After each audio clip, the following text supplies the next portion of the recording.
Bonjour Bernard-Henri Lévy, Bonjour. philosophe bien sûr, directeur de la revue La Règle du Jeu. Merci de nous accorder l'exclusivité de votre réaction télévisée après que hier vous avez organisé la venue à l'Élysée de 7 militaires kurdes qui ont donc été reçus par François Hollande. Ils sont venus appeler à l'aide la France, ils sont venus dire qu'ils avaient besoin d'une aide militaire, ils avaient besoin de ce soutien pour affronter les djihadistes, ceux que vous appelez les coupeurs de tête, que ce soit en Irak ou en Syrie.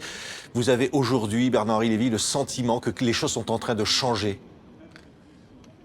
Oui, je crois que cette réunion à l'Élysée a été un moment important et peut-être même c'était le sentiment de mes amis les commandants Peshmerga, peut-être un moment historique. Vous savez, il y avait quelque chose d'assez émouvant à voir le président de la 5e puissance mondiale, membre permanent du Conseil de sécurité des Nations Unies, recevoir 7 généraux d'une grande nation qui n'est pas tout à fait un État, dans le bureau où se prennent les grandes décisions stratégiques de la France, il y avait quelque chose d'assez incroyable. Il n'y a pas beaucoup de précédents à ce pari diplomatique et à ce geste de courage qu'a osé le président Hollande. Donc, cet événement en tant que tel, déjà, cette réception à l'Élysée, est, je crois, un événement très important. Quoi, Bernard-Henri Lévy? Elle marque le soutien de la France. Elle marque le fait que le président Hollande et la diplomatie française ont compris que la lutte contre le terrorisme en général et le terrorisme en France, la lutte contre les meurtriers de l'Hyper Cacher et les meurtriers de Charlie Hebdo passe par les collines au-dessus de Mossoul. Oui. On va voir d'ailleurs des images, Bernard-Henri Lévy, puisque cette délégation avec vous, bien, ils sont allés se recueillir devant les locaux de Charlie Hebdo, ils sont allés aussi devant les locaux de l'Hyper Cacher. C'était une force symbolique aussi. Et c'était surtout leur volonté. Leur premier geste en arrivant à Paris, en posant le pied sur le sol français, leur premier geste a été d'aller se recueillir devant les 2 endroits où des Français sont tombés sous les coups de la barbarie djihadiste que condamne sur les collines, au-dessus de Mossoul, en face des monts Sinjar. On voit ici, devant l'Hyper Cacher, c'est la même lutte, c'est le même combat. C'est ce que je pense, mais c'est ce que pensent eux. Eux, ils pensent que à Paris, face à l'Hyper Cacher ou à Charlie Hebdo, en Irak, sur les lignes de front où je les ai rencontrés, c'est le même ennemi, c'est le même combat et c'est la même résistance. C'est ça qu'ils sont venus dire à Paris. La lutte contre les salopards qui ont tué à Hyper Cacher, elle passe par l'Irak. Et elle passe par eux, elle passe par là, elle passe par cette tranchée. Donc vous étiient avec eux, là, on voit ces images. Là, sur ces images, nous sommes à quelques kilomètres. Daesh est très près. Daesh est à 2, 3, 5 kilomètres de l'endroit où nous sommes. Ils se battent avec des armes dérisoires. Et c'est ce qui m'a frappé lorsque j'y suis allé, et c'est la raison pour laquelle j'ai pris cette initiative de cette rencontre d'hier, c'est que j'ai été frappé par le déséquilibre entre, d'un côté, leur courage, leur vaillance, leur détermination, et de l'autre côté, leur armement pathétique. Armes de fortune, armes de récupération, bricolées, etc. Et puis, disproportion aussi avec les armements de l'autre côté. Du côté Daesh, où là, Daesh a fait main basse sur les arsenaux de Mossoul, qui sont des arsenaux considérables, et Daesh a à la fois l'avantage de cette stratégie kamikaze que nous connaissons et d'un armement extraordinairement sophistiqué. Donc vous avez ces hommes magnifiques, presque désarmés, qui se battent pour eux, mais pour nous, sur ces premières lignes de front de la civilisation contre l'horreur, avec pas d'armes. Donc on voit les images de ces combattants. Ils veulent reprendre Mossoul, ils peuvent reprendre Mossoul.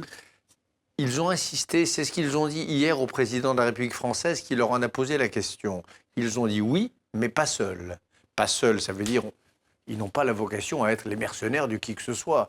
Mais en revanche, des alliés à part entière, avec les troupes de Bagdad d'un côté et avec des troupes de la coalition internationale de l'autre, là, ils occuperont toute leur place. Croyez-moi, c'est pas des amateurs.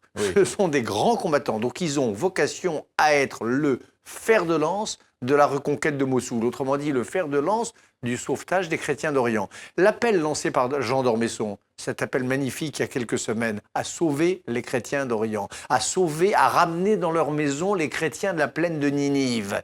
Cet appel-là, si on veut vraiment l'entendre, ça passe par ces hommes. Oui. Ça passe par les Peshmerga. C'est eux qui vont pouvoir chasser les usurpateurs, les occupants qui ont volé les maisons de ces chrétiens et qui les ont épurés, et c'est eux qui peuvent les ramener chez eux. Alors concrètement, Bernard-Henri Lévy, 1 heure de réunion en présence du ministre français de la Défense, François Hollande évidemment, ces 7 combattants kurdes, ils ont demandé des armes, ils ont demandé quoi? Ils ont demandé un renforcement du contingent français. Est-ce que le président de la République, François Hollande, leur a donné raison?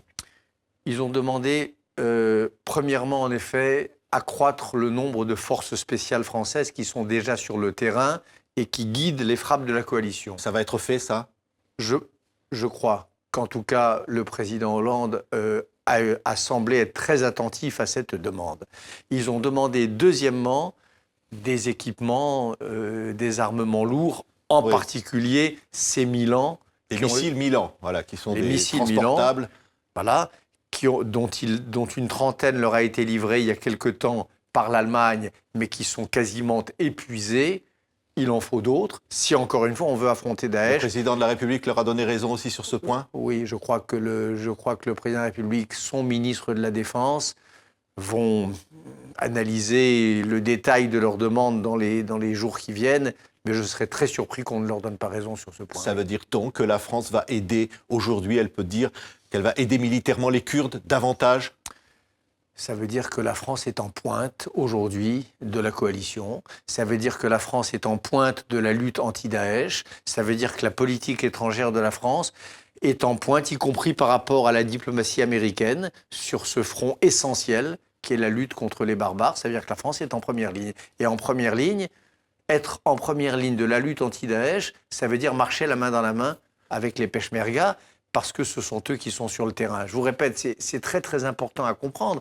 Les seuls qui, pour l'instant, affrontent vraiment au corps à corps, dans des combats terribles, les coupeurs de tête, le fascisme, le nazi-islamisme de Daesh, ce sont les Peshmerga. Donc, si vraiment on veut casser Daesh, ça passe par eux. Ce serait quoi, un califat? Vous avez dit dans une interview que ce serait une sorte de nazisme arabe.